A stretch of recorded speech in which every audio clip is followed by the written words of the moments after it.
It's lovely to be with you, even though it's on camera, and I hope it won't be long before we see you again in person. We've really missed all our families over these months. I'm doing an activity about prayer, but it's linking prayer and water. I'll explain as we go along, but first talk about what you're going to need to do this yourself. You need some sort of shallow dish with water in. It doesn't have to be as big as this one.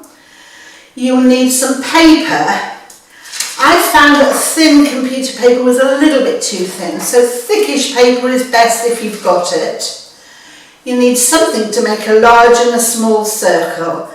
I used a curtain ring and a double-sided tape roll, but you could use a toilet roll, centre and a mug to draw around. Anything that will make two circles. And we're going to make flowers initially, and the flowers will have messages on, and I'll talk about those once I've made a flower here. I've got two here that I've already finished and I've had a go with. This one says thank you. That one says I'm sorry. I'm going to put a bit of colour on them, but I'll show you how to make your flowers first. I've already drawn around my small circle and my big circle onto this piece of paper. And now I just need to make the petals of my flower. If you're little and you can't draw a petal shape yourself, put a finger on, just go round your finger between the two circles, like that. If you're a bit older, you might want to just draw them yourselves. I'm going to do 8, so I'm spacing mine out, like north and south, and east and west, and then one in between. So I shall have 8 petals in my flower, which I'll then cut out. So you'll need some scissors as well for cutting out, pencil for drawing the flower, and some waterproof pens, permanent markers if you want to add colour. You could just write a message in pencil if you haven't got any. So I'm cutting around my big circle first because I think that's the quickest way to cut it all out.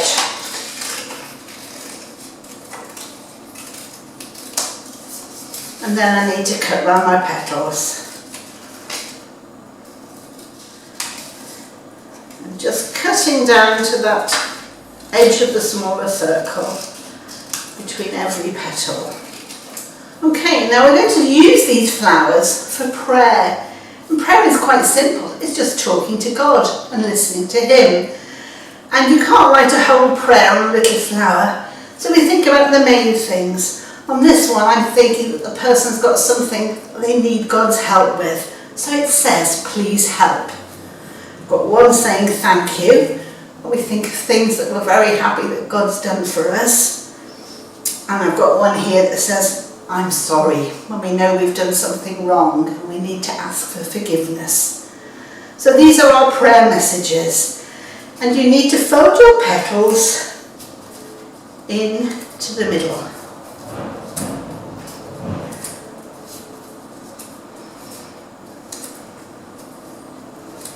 This one's had one float. And you put this one saying thank you. You'll probably find it will open more quickly than my new one. Now if you're not used to praying to God, you could just simply have those words and think about them while your petal's on the water. If you are used to praying to God, you could think, well, what do I want to thank God for? What's He done that's good for me? And you could either say it quietly inside yourself or say the words out loud if you want. And you will find that the more you talk to God, the easier it gets. And you'll know God's listening because your flower will open up, just like you're opening up to talk to God, and He's hearing your prayer. So I shall float these 2 flowers. They'll take a few moments to open. And you could do as many flowers as you like. You could think of different things you might want to pray for. And once you've used them once, you can dry them on paper, and then you can use them again. So we've just got to wait for the petals to open, and you can see they've started. So God's already beginning to hear your prayer. I think We can see our messages now, they've nearly opened.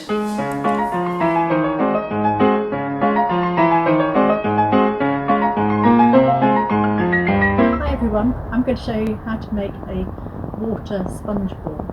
So you need a pack of these sponge cloths, and these come out, they're about 20 centimetres square, and you only need half that. So you've got to cut it into half, and then you're going to cut sort of centimetre strips off the end like that. You need about 15 of those.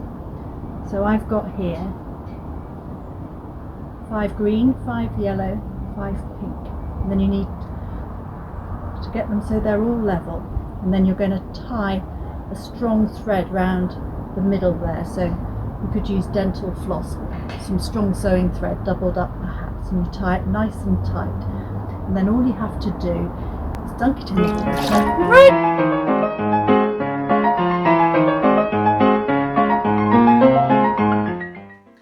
Hello, it's lovely to meet with you once again after so long. I have missed you. I've just been out for a run and I've come in rather hot and bothered. I'm going to have a drink of water. That feels better. Now I feel all refreshed, ready to start. Do you know what?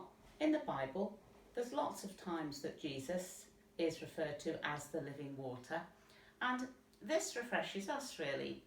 If we believe in Jesus and listen to some of his stories and think of some of the things he did, especially with water, it's really refreshing. Today, I'm going to do a little activity that I do hope you'll join in with, and it does involve water. Well, not real water in my case, because I'm going to use a card, some crayons, some sellotape, a pair of scissors, fridge magnets, some scrap paper and some paper clips. Oh, and don't forget my trusted friend here, Teddy Bear. I'm going to think of an activity to do with the time when Jesus walked on water. Isn't that amazing? Trust in Jesus and he really can do amazing things for us. He can refresh us in so many different ways. Let me show you what I'm going to do today. First of all, I'm going to take my piece of card and I'm going to make it look like the water. So I have some crayons here. I have a blue. I have a couple of blues. Let's colour it in blue crayon. Now you could do a wavy edge like that to make it look like a sea, a lake even. And then you could colour it in. You can just colour in the whole piece of card if you want to. That's also fine. I'm going to do it rather hurriedly because I don't have an awful lot of time, but I do hope that you'll take care and consideration colouring in your water to make it look an absolutely excellent piece. There we go. Having finished my water, I'm now going to get the footsteps. As I said, Jesus walked on the water. Oh, Teddy, do you think you'd help me in this? Oh, yes, I would. Oh, great, he says he would. So what we're going to do is we're going to get one of the scrap pieces of paper. We're going to put Teddy's foot onto it. Just move it a little bit nearer there. And Teddy, where have you been? I think you're a little bit wet-footed. You've been in that drinking water of mine. And we're going to draw around Teddy's foot using one of my crayons. Thank you, Teddy. Thank you very much. Now I'm going to cut it out. If you're quite little doing this, do ask for an adult's help, won't you? We don't want any cut fingers. There we are. I could put on some, in Teddy's case, paw prints. In our case, we could put on some toenails, couldn't we? And then maybe colour it in. So there we have our footstep, just like Jesus' footstep as he walked on the water. You can use a doll's, you can use any toy to draw around for your footstep.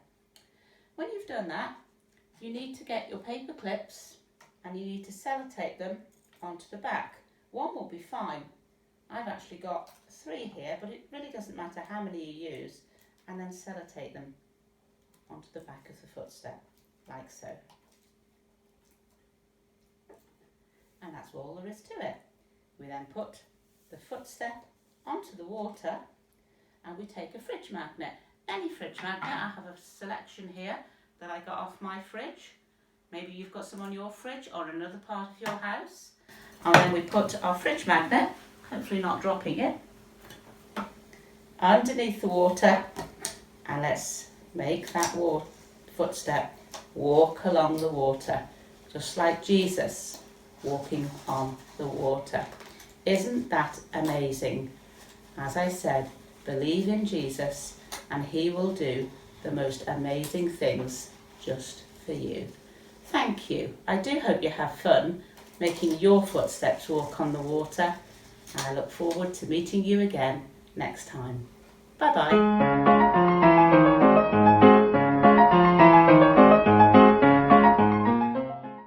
Hello everybody.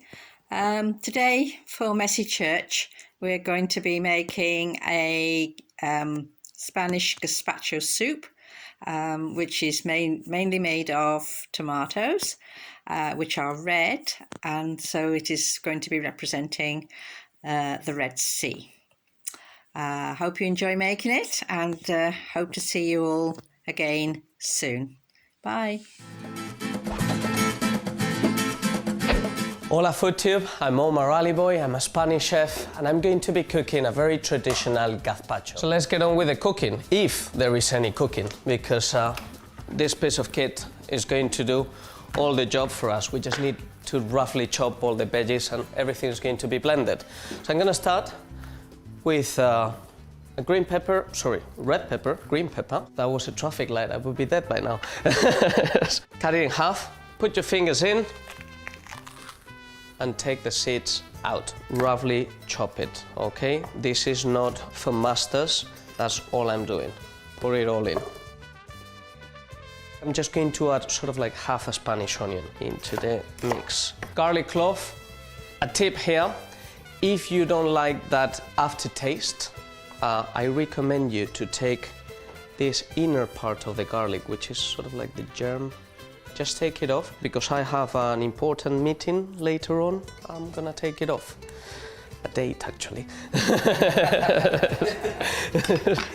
Now the tomatoes, I have a big variety of tomatoes, but these are normally the ones you tend to find in the supermarkets. I've used 6 tomatoes, just roughly chop, quarter them. Okay, take this cucumber, cut about a quarter of it, approximately, skin on. So this is all going to be blended up, right? It just gives a little bit of nice body to the recipe, brings it all together. Use a stale bread if you have it at home. Gonna pour a bit of water, about a glass, a good pinch of salt, good pinch of pepper, a nice drizzle of sherry vinegar. You can use any vinegar again, but this one, it's oak fermented and it just gives a really lovely intensity. And good extra virgin olive oil, very important. Spanish, if possible. We are the biggest producers in the world. In my family, we always put a bit of cumin, so a nice generous pinch. This type of blenders, they tend to heat up the mix quite a lot because of the friction of the blades. So I'm going to just add a couple of ice cubes, just so that the mix stays cold at all times. If this gets tepid or warm, it will change flavor. Let's blend it.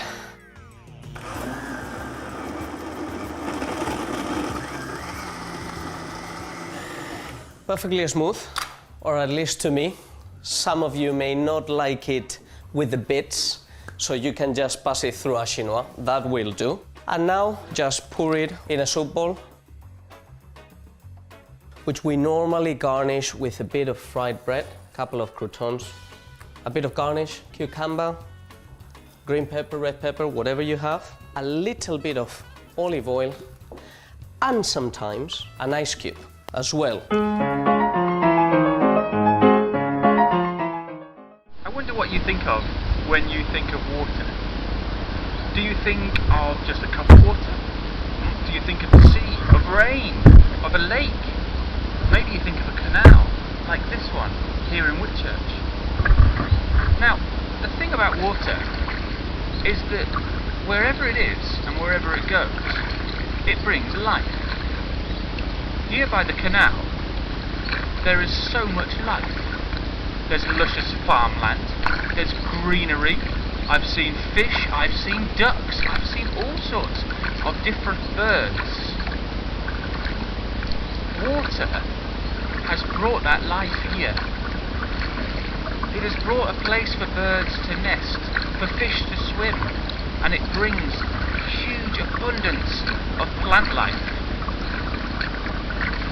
In John 7, Jesus talks about streams of living water flowing out of each and every one of us.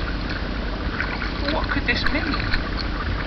Well, I wonder if it's talking about how when we choose to follow Jesus, and when we choose to have Jesus as our friend, the Holy Spirit, God's Holy Spirit, works in each and every one of us. And it means that wherever we go, we too bring life. We bring hope and good news, the good news of Jesus. And we bring abundance. Through God's Spirit, we can show people an abundance of life, as in how great it is to be a follower of Jesus. And perhaps you can do that this week. Perhaps you can think about how you can be someone who is bringing good news, someone who has streams of living water flowing out of them. That could mean that you help out around the home. It could mean that you do as you're told the first time. Or it could mean that you help out a neighbour. Or perhaps you will see that you are different, that you have a friend called Jesus who is helping you to know how best to live your life.